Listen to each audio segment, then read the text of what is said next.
इस लेक्चर में हम 9 जनवरी 2021 के करंट अफेयर पे बेस्ड और स्टैटिक पोर्शन पे बेस्ड क्वेश्चन करेंगे। फर्स्ट क्वेश्चन है, where are Sariska tiger reserve and Ranthambore tiger reserve located. Sariska tiger reserve और रांथमबोर अभी न्यूज़ में थे। क्यों न्यूज़ में थे बताऊंगा। ये बताना आपको कहाँ पे हैं, कहाँ पे लोकेटेड है, कहाँ पे स्थित है। आपके ऑप्शन है मध्य प्रदेश, उत्तर प्रदेश, गुजरात, राजस्थान। ये जी राजस्थान में, आपने सुना भी होगा सरिस्का और रांथमबोर राजस्थान में ये टाइगर रिजर्व। और न्यूज़ में क्यों थे? क्योंकि ये काराकल न्यूज़ में थी। ये क्या है? सरिस्का टाइगर रिजर्व और रांथमबोर टाइगर रिजर्व में पाई जाती है काराकल। काराकल है क्या? ये काराकल ना एक स्पीसीज है, एक जानवर है, बिल्ली की तरह दिखता है ये। और ये कार्निवोर है। कार्निवोर का मतलब है ये मांस खाता है, मांस, मीट खाता है। और नॉक्टर्नल है। नॉक्टर्नल का मतलब है कि रात में एक्टिव रहता है, नाइट में एक्टिव रहता है और दिन में पैसिव रहता है। मतलब काम दिन में नहीं करता, रात में एक्टिव रहता है, दिन में सोता है। जैसे उल्लू, ऑल होता है ना, रात में एक्टिव रहता है, नाइट में एक्टिव रहता है, दिन में सोता है। दिन में आपको उल्लू दिखाई नहीं देगा, रात में ही दिखाई देता है ऑल। और ये IUCN है, जो IUCN क्या है? International union conservation of nature. मतलब ये नेचर की प्रोटेक्ट करने के लिए लिस्ट निकालती है, जिसमें ये जो काराकल है, काराकल ये लीस्ट कंसर्न में है। कौन सी कैटेगरी में? Least concern. और ये काराकल दिखती कैसी है देख लो आप। ये बिल्ली जैसी है जी, आपकी तरफ देख रही है, देखो। यही था। इसमें चलते हैं नेक्स्ट पे। नेक्स्ट क्वेश्चन क्या है? नेक्स्ट है जी, consider the following statement regarding coriander. Coriander मैंने आज ही अपने करंट अफेयर में पढ़ाया है, तो आप करंट अफेयर देख सकते हो अगर नहीं देखा है तो आपने। कोरिएंडर धनिया को बोलते हैं। धनिया के रिगार्डिंग कुछ स्टेटमेंट दिए, ये बताना कौन सी करेक्ट है। Ministry of food processing industries has assigned coriander to the district of Kota in the list of 1 district and 1 product. ये पहली स्टेटमेंट बोल रही है कि जो ministry of food processing industries है, फूड प्रोसेसिंग इंडस्ट्रीज़ की मिनिस्ट्री है, उसने धनिया को कोटा डिस्ट्रिक्ट को अलोकेट कर दिया, असाइंड कर दिया है कि एक गवर्नमेंट का प्लान है 1 डिस्ट्रिक्ट 1 प्रोडक्ट। इसके अंदर एक डिस्ट्रिक्ट को एक प्रोडक्ट दिया जाता है और उसका एक्सपोर्ट कर सकें, निर्यात कर सकें, उसका मैन्युफैक्चरिंग ज़्यादा से ज़्यादा कर सकें, बढ़ावा दे सकें। इसलिए ये स्कीम है 1 डिस्ट्रिक्ट 1 प्रोडक्ट। और इसके अंदर धनिया को कोटा को अलोकेट कर दिया है। ये स्टेटमेंट बतानी है सही है गलत है। दूसरा कह रहा है, only Guna district of Madhya Pradesh contribute major share in coriander export from the country. ये कह रही है कि मध्य प्रदेश में से केवल मध्य प्रदेश में ही एक डिस्ट्रिक्ट है, गुना डिस्ट्रिक्ट, जो धनिया का एक्सपोर्ट में मेजर शेयर जिसका है, सबसे ज़्यादा जो एक्सपोर्ट करती है, केवल और केवल मध्य प्रदेश में एक डिस्ट्रिक्ट है, गुना डिस्ट्रिक्ट। तो ये बताना है आपको। करेक्ट स्टेटमेंट बतानी है कौन सी है, 1 2 या दोनों गलत है। बताओ जी कौन सी स्टेटमेंट है। ये देखो आप यहाँ पे, देखो जी, पहली स्टेटमेंट बिल्कुल सही है। ये कोटा को ही अलोकेट किया धनिया को कि ज़्यादा से ज़्यादा एक्सपोर्ट ये कर। और दूसरा ये बिल्कुल गलत है, क्योंकि मध्य प्रदेश ही नहीं है, सिर्फ कोटा डिस्ट्रिक्ट राजस्थान में और गुना डिस्ट्रिक्ट मध्य प्रदेश में, ये 2 डिस्ट्रिक्ट हैं जो धनिया की सबसे ज़्यादा एक्सपोर्ट करते हैं। तो ये चलते हैं अपने नेक्स्ट पे। नेक्स्ट क्या है? Consider the following statement regarding world food price index. अभी वर्ल्ड फूड प्राइस इंडेक्स जारी हुई है, उसके रिगार्डिंग स्टेटमेंट दी गई है, वो आपको बतानी है कौन सी करेक्ट स्टेटमेंट है, करेक्ट बतानी है। फर्स्ट है, it is release by world bank. ये वर्ल्ड बैंक रिलीज करता है क्या इसको? इट वॉज इंट्रोड्यूस इन 1996। ये 1996 में इंट्रोड्यूस की गई, ये सबसे बनाई गई 1996 में। And it measures the changes for a basket of cereals, oil seeds, dairy products, meat, sugar. और ये क्या करती है? जो प्राइस दाम में चेंजेस होता है सीरियल्स के में, ऑयल सीड्स के में, डेयरी प्रोडक्ट के में, मांस के में या चीनी के जो दाम में चेंजेस होते हैं, उसको मेजर करती है, नापती है ये इंडेक्स। तो ये बताना आपको कौन सी सही है, बताओ। फर्स्ट सही है, सेकंड सही है, दोनों गलत हैं। देखो जी, सेकंड तो बिल्कुल सही है। ये 1996 में इंट्रोड्यूस की गई थी, लाई गई थी, बनाई गई थी। लेकिन इसे जारी वर्ल्ड बैंक नहीं करता, इसे कौन जारी करता है? फाओ करता है। ये यूनाइटेड नेशन की एक एजेंसी है फाओ, फूड एंड एग्रीकल्चर ऑर्गेनाइजेशन, वो जारी करता है। नेक्स्ट क्या है? नेक्स्ट है, consider the following statement regarding प्रवासी भारतीय दिवस। प्रवासी भारतीय दिवस से कुछ स्टेटमेंट दी गई है, ये बताना सही कौन सी आपको, गलत इनकरेक्ट स्टेटमेंट बतानी है। ये ध्यान देना आपको कौन सी पूछी है, इसमें पूछिए इनकरेक्ट, गलत स्टेटमेंट बतानी है। फर्स्ट क्या है? जनवरी 9 को ये सेलिब्रेट किया जाता है प्रवासी भारतीय दिवस। January 9 was chosen as the day to celebrate this occasion since it was on this day 1915 that Mahatma Gandhi ji, the greatest प्रवासी, returned to India from South Africa। ये कह रही है फर्स्ट कि 9 जनवरी को हर साल ये दिवस मनाया जाता है, मतलब हर 2 साल में मनाया जाता है 9 जनवरी को। और क्या है कि 1915 में ये सबसे पहले क्यों मनाया गया, क्योंकि 9 जनवरी 1915 में महात्मा गांधी जी साउथ अफ्रीका से इंडिया लौटे थे, इस उपलक्ष्य में मनाया जाता है। तो ये बताना सही है या गलत है। सेकंड स्टेटमेंट बोल रही है it is every celebrated every year, मतलब हर साल मनाई जाती है ये। अब बताना कौन सी सही है। देखो जी, फर्स्ट सेकंड बोथ या दोनों गलत हैं। गलत स्टेटमेंट, सॉरी गलत इनकरेक्ट स्टेटमेंट बतानी है आपको इसमें। गलत कौन सी है? देखो पहली तो बिल्कुल सही है, 9 जनवरी को मनाया जाता है इसलिए क्योंकि महात्मा गांधी 9 जनवरी को 1915 में साउथ अफ्रीका से इंडिया लौटे थे। लेकिन ये गलत है, एवरी ईयर नहीं, हर 2 साल में मनाई जाती है। ये 2003 में स्टार्ट की गई थी 2 प्रवासी भारतीय दिवस, तब से ये क्या है हर साल मनाई जाती थी। लेकिन 2015 से 2015 से ये हर 2 साल में मनाई जाती है। तो ये गलत हो जाएगा स्टेटमेंट, 2 साल में एक बार मनाया जाता है ये। तो क्या हो जाएगा, सेकंड ऑप्शन हो जाएगा, बी आंसर हो जाएगा हमारा, क्योंकि इनकरेक्ट बतानी है हमें, गलत स्टेटमेंट।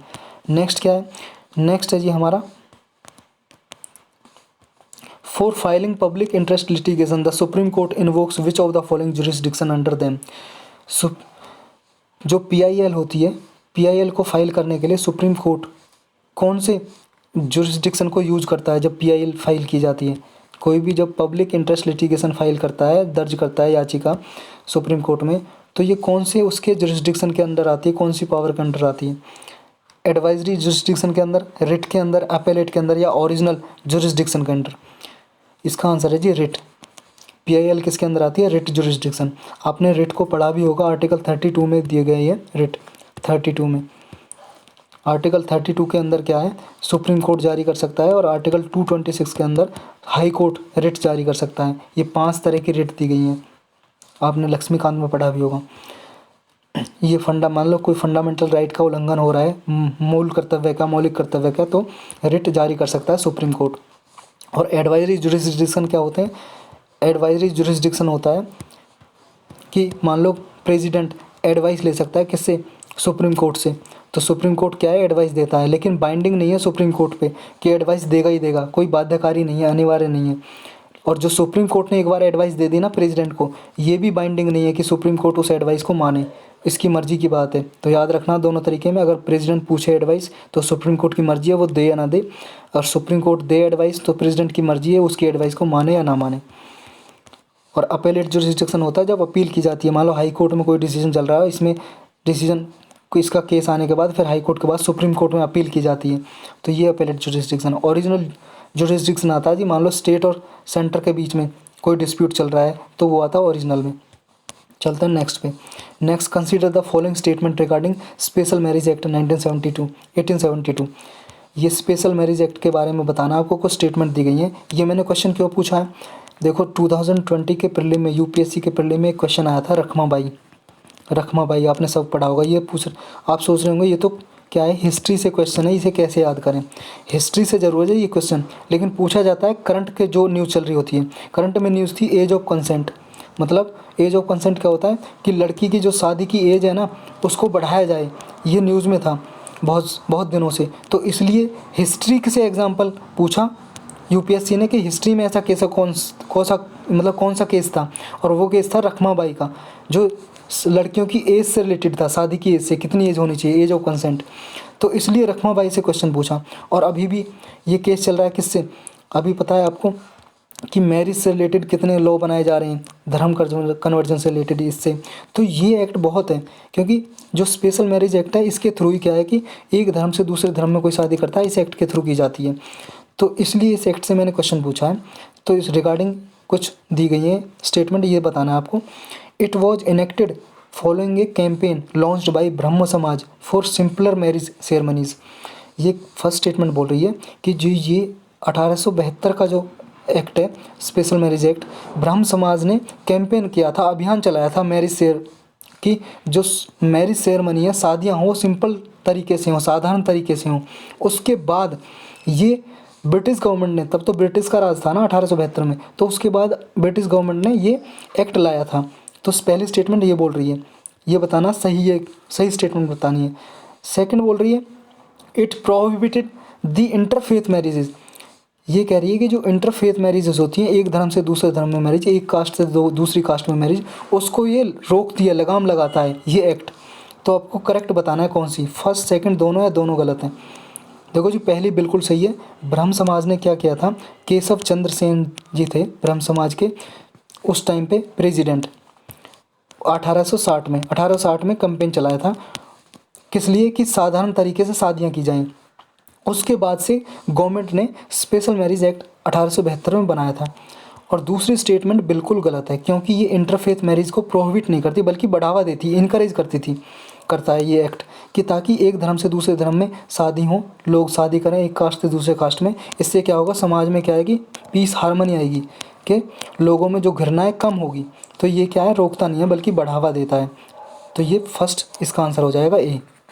नेक्स्ट क्या है, नेक्स्ट है bureau of Indian standard under the ministry of consumer affairs food and public distribution is a. ये बताना है आपको, ये जो ब्यूरो ऑफ इंडियन स्टैंडर्ड है ये मिनिस्ट्री ऑफ कंज्यूमर अफेयर और फूड पब्लिक के अंदर काम करती है। ये कैसी बॉडी है, फर्स्ट आपका स्टेचुटरी बॉडी है क्या, एग्जीक्यूटिव बॉडी है, कॉन्स्टिट्यूशनल बॉडी है, या फिर एक एनजीओ है। देखो तो ये जो कट ही जाएगा, क्योंकि मिनिस्ट्री के अंदर है तो एनजीओ तो है नहीं। और ये स्टेचुटरी बॉडी है, एक्ट के थ्रू बनी थी, मैंने बताया था आपको आज के करंट अफेयर में 1986 में, 1986 का एक एक्ट है उसके थ्रू बनी थी। तो कैसी होगी, statutory body, A answer. Next क्या है, नेक्स्ट है जी, मैंने कल आपको करंट अफेयर में पढ़ाया था उससे रिलेटेड, ये बेसवेश्वर, भगवान बेसवेश्वर के बारे में स्टेटमेंट दी हुई है। इनके बारे में बताना है आपको कौन सी करेक्ट स्टेटमेंट है, करेक्ट स्टेटमेंट बतानी है आपको, करेक्ट स्टेटमेंट।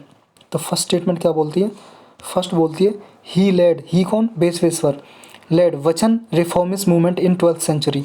इन्होंने वचन रिफॉर्मिस्ट आंदोलन चलाया था 12th सेंचुरी में। सेकंड बोल रही है हिज फॉलोअर्स वर कॉल्ड सरनाज, जो इनके फॉलोअर होते हैं, जो इनको मानते हैं बेसवेश्वर को, उनको सरनाज बोलते हैं। ही एस्टेब्लिश ट्रेडिशन ऑफ लिंगायतिज्म, जो इन्होंने जो ट्रेडिशन धर्म रीति रिवाज एस्टेब्लिश किया था उन्हें लिंगायतिज्म बोलते हैं क्या। फोर्थ बोल रही है ही सेट अप अनुभव मंतप known as the first parliament of the world in which all people from any religion caste creed were allowed to come but women were not allowed। Fourth statement बोल रही है जी, इन्होंने एक अनुभव मंतप सेटअप किया था जिसे पूरे वर्ल्ड का, संसार का फर्स्ट पार्लियामेंट कहा जाता था। और ये क्या है कि सारे पीपल को इसमें आने के लिए अलाउ था, चाहे किसी भी धर्म के हों, जाति के हों, किसी भी प्रजाति के हों, क्रीड के हों, लेकिन वुमेंस को आने की अनुमति नहीं थी इस अनुभव मंडप में। तो आपको बताना है करेक्ट स्टेटमेंट कौन सी है, 1 2 3 2 3 4, या ऑल करेक्ट है या 1 3 4, बताओ जी। देखो जी पहली स्टेटमेंट बिल्कुल सही है, इन्होंने 12th सेंचुरी में वचन रिफॉर्म मूवमेंट लेड किया था, नेतृत्व किया था, चलाया था। सेकंड भी सही है क्योंकि इनके फॉलोअर को सरनाज बोलते हैं। थर्ड भी बिल्कुल सही है जी, क्योंकि इनकी ट्रेडिशन को लिंगायतिज्म बोलते हैं। लेकिन फोर्थ स्टेटमेंट देखो जी, फोर्थ स्टेटमेंट यहाँ तक तो बिल्कुल सही है, यहाँ से यहाँ तक, कि इन्होंने अनुभव मंटप को बनाया था, जिन्हें वर्ल्ड का फर्स्ट पार्लियामेंट बोला जाता है, अनुभव मंटप को, जो अभी कर्नाटक गवर्नमेंट ने भी सेटअप करने का प्लान बनाया, सेटअप करेगी कर्नाटक में। और सारे पीपल को अनुमति थी, कोई भी धर्म का हो, जाति का हो, क्रीड का होने का, और वुमेंस को भी अनुमति थी। और इसमें स्टेटमेंट में दिया वुमेंस नॉट अलाउड। तो ये इस स्टेटमेंट के कारण ये पूरी स्टेटमेंट गलत हो जाएगी। तो हमारा आंसर हो जाएगा 1 2 3 ए। तो आज के टॉपिक इतने थे। Thanks for watching. अगर अच्छा लगे तो शेयर करो प्लीज़। कल मिलते हैं जी।